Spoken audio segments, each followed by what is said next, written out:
Assalamualaikum warahmatullahi wabarakatuh. My name is Maisara Hausha binti Muhammad Hatta with nomometry S70049, and today I will be presenting our study entitled Analysis of Public Transport Infrastructure Channels and Their Impact on Sustainable Urban Development in Kuala Lumpur.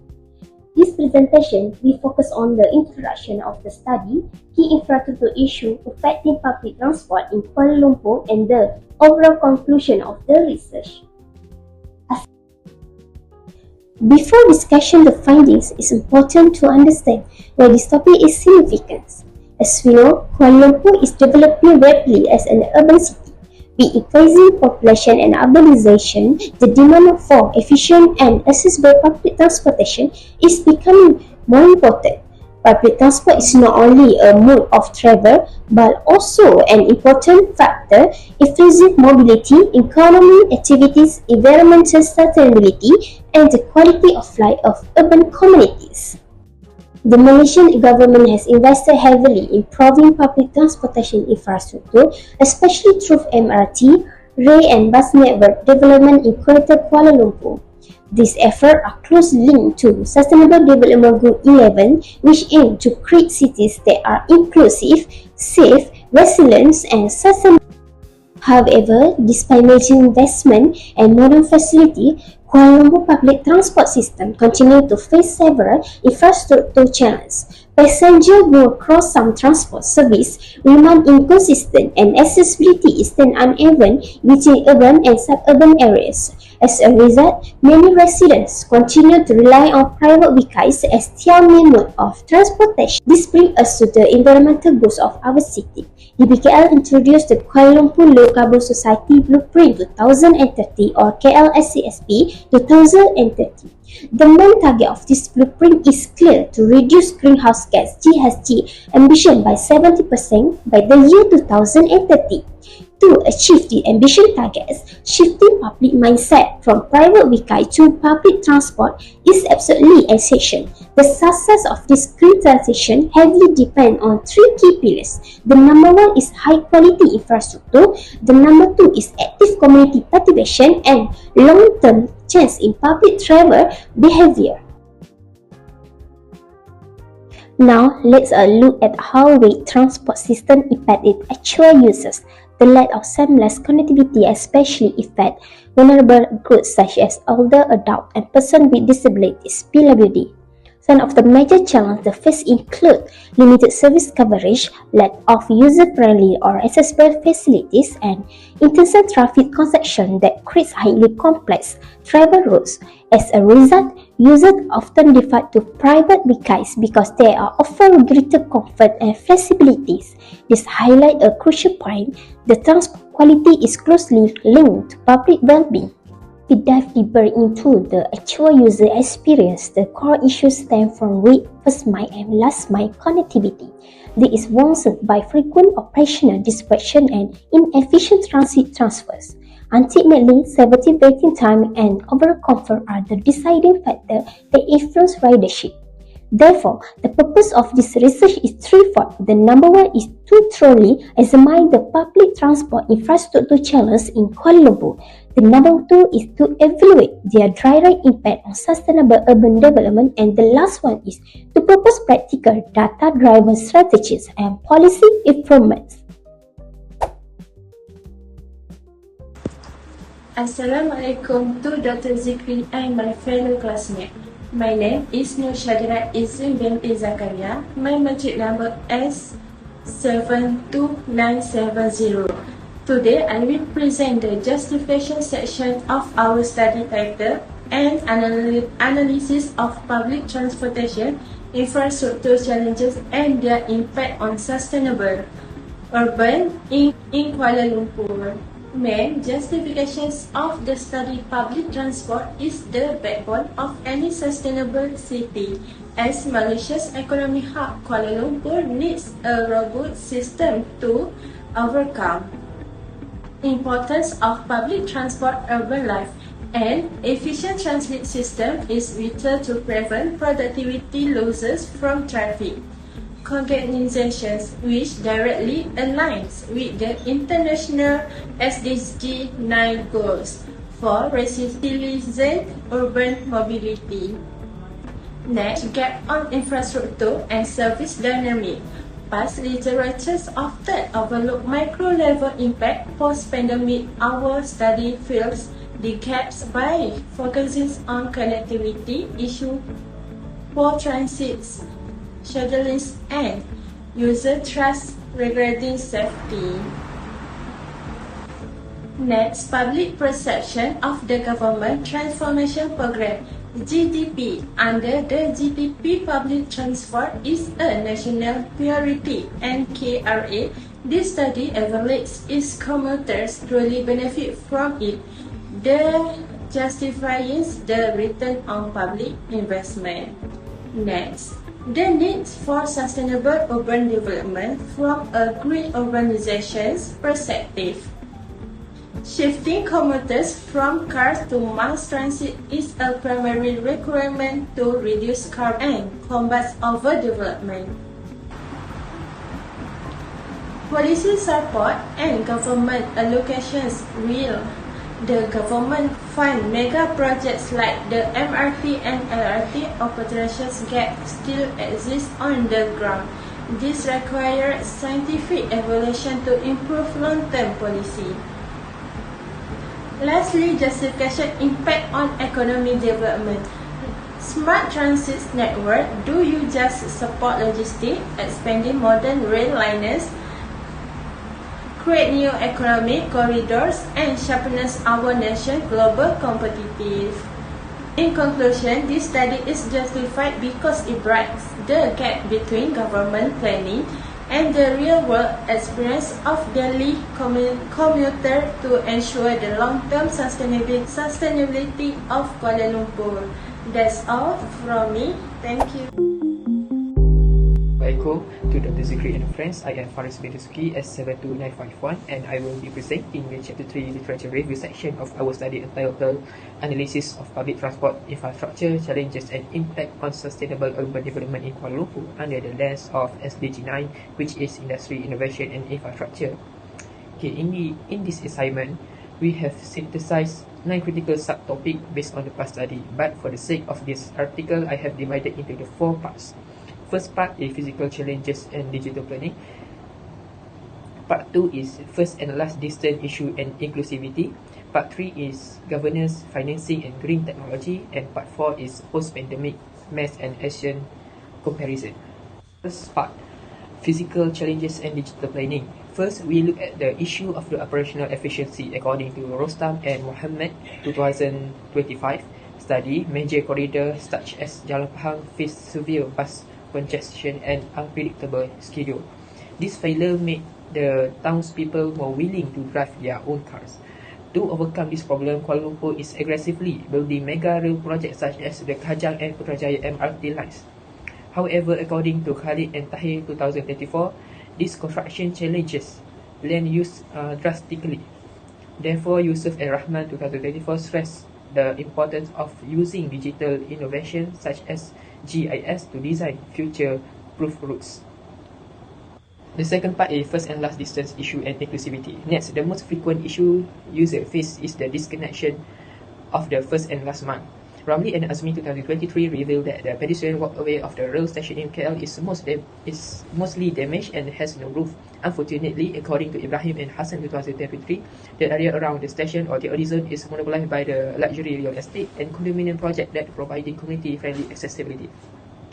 This physical design issue adversely affect vulnerable groups. Yaqub and Muhammad 2023 proved that the disabled are marginalized because the tactile paving is damaged a lot. Meanwhile, Ahmad and Muhammad 2022 state the senior citizens find it difficult to move due to the old stations that are two-step and elevation that are often damaged.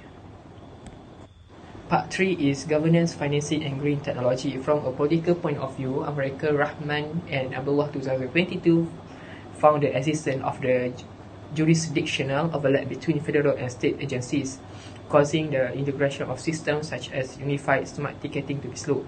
Okay, Coupled with the prohibitive cost of rail maintenance, Kumar and Aisah 2024 proposed alternative financing models such as land value capture (LVC) to generate funds from commercial land value around station. In addition, the big challenge in SDG 9 is decarbonization. Although our train runs on electricity, the majority of feeder buses in KL still use diesel fuel due to high capital costs of electric buses and the lack of charging facility as a major depots. Okay, the last part is post-pandemic mass and Asian comparison. Finally, the post-pandemic has changed the working norm where the train working from a home or hybrid has causes the number of peak hour passenger to decline sharply, thus affecting the income of transit operators.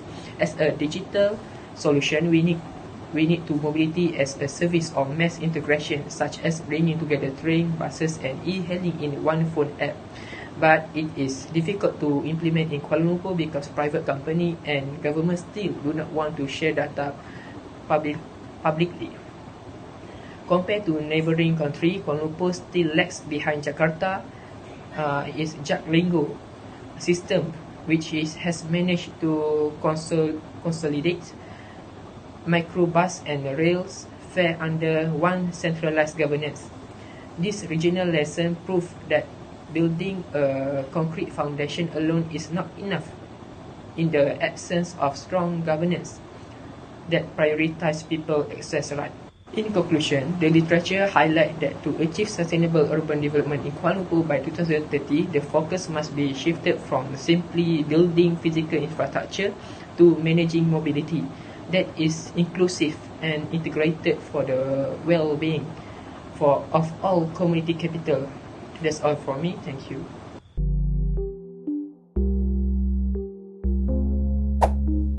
Assalamualaikum. My name is Aishatul Humaira binti Sabri, metric number S70893. Okay, next, I will presenting the methodology used in this study. The research adopt an exploratory research approach to examine the challenge of the public transportation, infrastructure and impact on sustainable urban development in Kuala Lumpur. To gain more comprehensive understanding of the issue, the study combined both quantitative and qualitative data through the method approach. On top of that, a phenomenological element were incorporated to better understand users' real experience and perceptions, particularly in regarding safety, comfort, and connectivity within the public transportation system. So, basically, this approach allowed us to beyond the numbers and better understanding how people actually experience public transportation in their daily life. In terms of research design, an exploratory approach was chosen because it allowed us to examine complex urban issues from different user perspectives. For data collection, academic journal articles were gathered from Scopus and Web of Science database, which are well known for their credibility and rigorous peer review process. The study focused on three main objectives, which is evaluating user safety, assessing transportation connectivity, and examining how the transportation system support SDG 11. In other words, we are not only looking at the infrastructure itself, but also how effective in creating more inclusive, safe, and sustainable. Assalamualaikum and greeting to Dr. Zikri. I am Siti Nursaina Bizagul, metric numbers S69898. Today, I will present an assignment titled Analysis of Public Transport Infrastructure, Challenges and Impact on Sustainability Urban Development in Kuala Lumpur. However, despite much investment, Kuala Lumpur still faces various challenges such as traffic congestion, first mile and the last mile connectivity problem, disruption of rail operations, insufficient transport capacity, and high reliance on private vehicles, environmental pollution, and high maintenance costs. These challenges not only affect community mobility, but also affect the city's economy, public health, environmental pollution, and social well-being. One of the main challenges of public transport in Kuala Lumpur is the increasing number of users. Based on data from Prasarana Malaysia, the number of daily rapid KL passengers will increase from around 954,000 passengers in 2023 to 1.18 million in 2034. In 2025, this number will increase again to around 1.31 million passengers per day. This increase shows that public confidence in public transport is increasing after the COVID-19 pandemic. Among the factors contributing to this increase are the full opening of the MRT Putrajaya line, increased rail operations, and the increase in the cost of using private vehicles. However, this increase in user has also put great pressure on the city's rail and bus system. Roads such as MRT Kajang lines, LRT Kelana Jaya, and the Kuala Lumpur monorail often experience congestions, especially during peak hours. Despite the increased use of public transport, Kuala Lumpur still suffers from serious traffic congestion. Based on the TomTom Traffic Index 2025, Kuala Lumpur's traffic congestion level reached around 43.4%. The average journey of 10 kilometers takes almost 18 minutes. This shows that society still depends on private vehicles. The impact of traffic congestion is very significant on sustainability urban development because travel time becomes longer, fuel consumption increases, worker productivity decreases, and the psychological stress of urban communities also increases. In addition, traffic congestion also contributes to increased air pollution and carbon emission. This situation contradicts the goal of low carbon urban development and the Sustainability Development Goals or SDG 11. First mile refers to the journey from home to a public transport station, while the last mile refers to the journey from the station to the final destination. Although Kuala Lumpur has an extensive MRT and LRT network, access to a station is still unsatisfactory.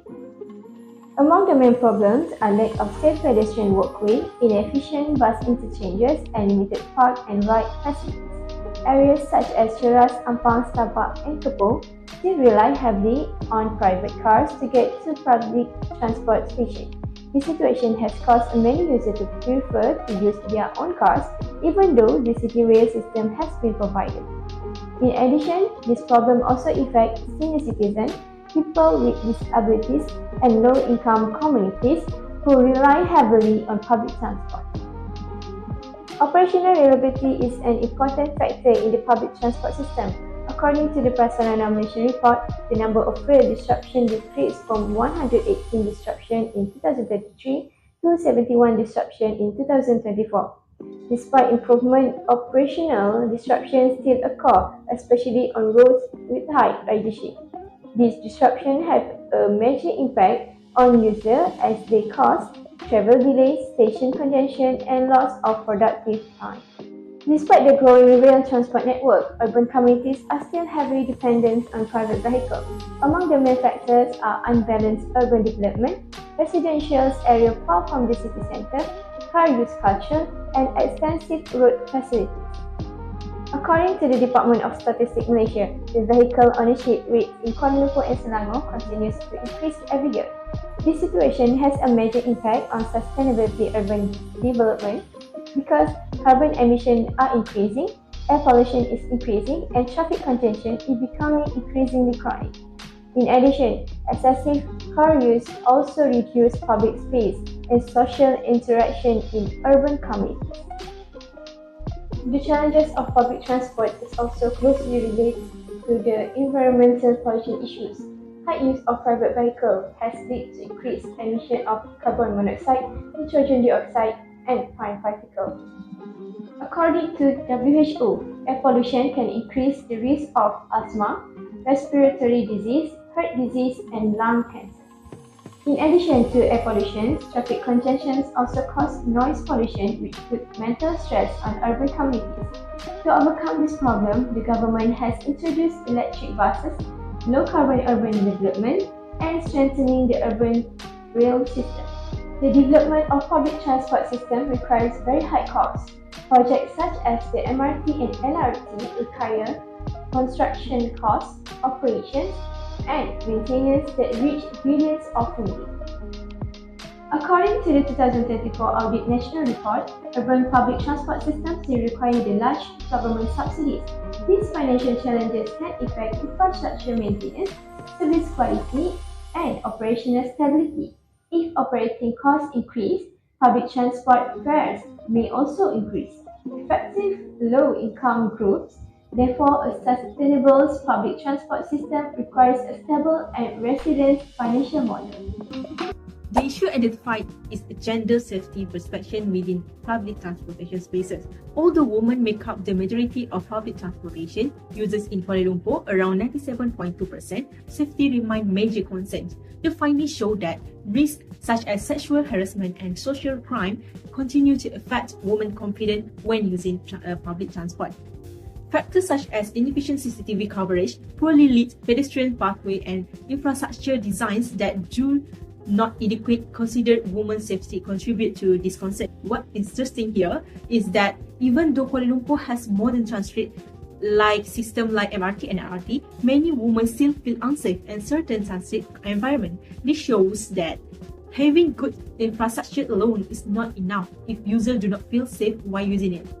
The impact of this safety concern goes beyond individual experience. Many women tend to avoid certain roads or limit their travel during late hours because of safety concern. What this tells us that safety can actually influence mobility choices and daily travel behavior. Over time, this may increase reliance on private vehicles and reduce public transport usage, which could affect effort towards sustainable mobility. It may also limit access to employment, education, and social opportunities.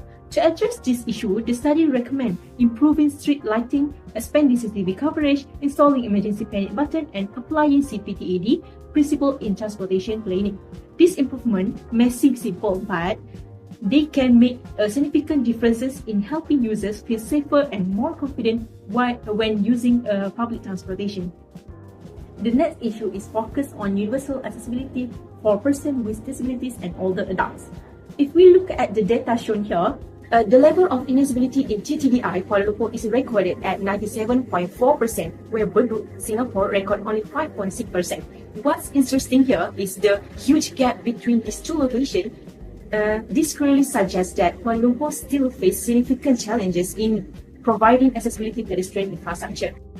Looking at the table more closely, accessible curb and ramp and step recorded at accessibility rate of 84.4%, while pedestrian crossing reached 91.5%. These figures are quite alarming because they represent barriers that people encounter in their daily movement. Another major issue is vehicles being parked on pedestrian busways, making it difficult for wheelchair users and older adults to move around safely and independently. So, what this tells us that accessibility is not only about infrastructure design, but also about public awareness and community behavior. The consequences of poor accessibility extend beyond mobility challenges. Many vulnerable individuals may become less willing to travel independently due to safety concerns and physical barriers. Over time, this can lead to social isolation, where people choose to stay at home because traveling becomes too difficult and stressful. As a result, their quality of life may be affected and they may become increasingly dependent on others for daily activities. To improve accessibility, the study recommends stronger implementation of universal design principles, particularly Malaysia's standard NS 1184, alongside better pedestrian facilities and stricter enforcement against illegal parking on walkways. To conclude, both gender safety and universal accessibility are not just transportation issues, they are also social issues that affected people's quality of life, mobility, and equal access opportunity. Therefore, creating infrastructure that is safe accessibility and inclusive for everyone is essential in achieving SDG 11 and building a more sustainable city for the future. Assalamualaikum warahmatullahi wabarakatuh to Dr. Sikri. My name is Ainur Shudapin to study. My number metric is S71252. Now I will continue the presentations with the part 6.0 proposed solution. At the capital of Malaysia, Kuala Lumpur is a booming hub for urbanizations, commerce, and tourism. By 2025, our city's population reached 2.1 million people, growing at a steady rate of 0.3% annually. With an intense population density of 8,546 people per square kilometer, we are facing severe urban challenges. Traffic congestions, overcrowding, and over-demanded public transit systems are heavily impacting the daily lives of residents. To build a truly sustainable city, we must look at public transport not just as infrastructure, but as the very heartbeat of the urban mobility. Our first focus is empowering network and infrastructure capacity. To tackle peak hour congestions, we must increase the frequency and availability of transit options. We have already seen the success of this strategy. In 2024, Prasarana increased its available train units by 21%, which successfully cut down waiting times on the Kelana Jaya and Kajang line to just 3 and 4 minutes respectively. Secondly, we need to diversify into eco-friendly road transit. While trains get a lot of attention, buses are the true unsung heroes of public transport. To support Malaysia's commitment to achieving net zero carbon emissions by 2050, Prasarana initiated tenders for 250 new electric buses in 2025. This ensures our expansion is both efficient and green. However, expanding the bus fleet is not enough if those buses are stuck in the exact same traffic jam as private cars. Therefore, my third proposal in the expansions of bus rapid transit, BRT, and dedicated bus lanes, drawing inspirations from successful global models like Fulton Street in New York City and Central Transit Corridors in Taipei. By reserving specific lanes for buses during peak mornings and evening hours, we can bypass traffic entirely, boost reliability, and encourage more drivers to switch to public transport. The fourth solution tackles a massive barriers for commuters, the first mile last mile problem. People often reject public transportation simply because it is too difficult or far to walk from their homes to the nearest station. To bridge this gap, we must empower Rapid KL On Demand or Demand Responsive Transit DRT service. For just RM2, commuters can use an app to book a shared van ride straight to the nearest stations. This service has proven to be incredibly effective, seeing a massive 59% increase in ridership by 2025, moving from roughly 1,200 to over 2,000 daily passengers. Beyond vehicles, we must embrace the City for All concept, aligning with the UN Sustainable Development Goal 11. A sustainable city requires a high-quality, inclusive pedestrian walkway to cater the elderly, low-income groups, and persons with disabilities. Local authorities must be quick to repair broken walkways, adding roofs and lighting to ensure safety. Lastly, we must safeguard our rail networks through rigorous, proactive management. By working closely with the rail enforcement divisions of APAT, we can enforce stringent, regular, and surprise inspections across 9 core rail components, ensuring our trains remain safe, punctual, and reliable. In conclusion, transforming Kuala Lumpur's public transportation requires a holistic approach. By implementing these community-oriented solutions, we can transform Kuala Lumpur into a truly world-class, sustainable, and resilient city. Thank you. Moving on to our conclusion and our findings. What did this study discover? The findings reveal that Kuala Lumpur remains highly dependent on private vehicles. Unfortunately, our massive capital investment have not fully solved the core public transport issues. We are still battling daily pet hour congestion, operational distraction with first and last mile connection, and several traffic gridlocks on our roads. Now, let's look at urban sustainability rates. The dependence on private vehicles triggers a several triple effect across two main areas. The first one is environmental consequences. More cars on the roads mean higher carbon emissions, deteriorating air quality, and increased cement stress right in the city center. The second one is socioeconomic barriers. Our low-income and vulnerable communities are hit the hardest. They face higher travel costs and severe time poverty due to long commutes. Ultimately, this barrier directly challenges our ability to achieve SDG 11 and prevent us from building true city-wide resilience. We must fit our transport infrastructure to protect both our environment and our people. In summary, the solution to these problems must be beyond building more physical infrastructure. We need a much more holistic approach. We recommend focus on human-centered mobility, designing systems around the needs of people, not just of vehicles. The second one is transit-oriented development, TOD, creating integrated space where people live closer to transit hub. The last one is improving service quality and reliability to regain public trust. To conclude, strong collaboration between the government, transport operators, and local communities is absolutely essential to create an inclusive, low-carbon, and highly sustainable transport system for Kuala Lumpur. With that, I end my presentation. Thank you very much.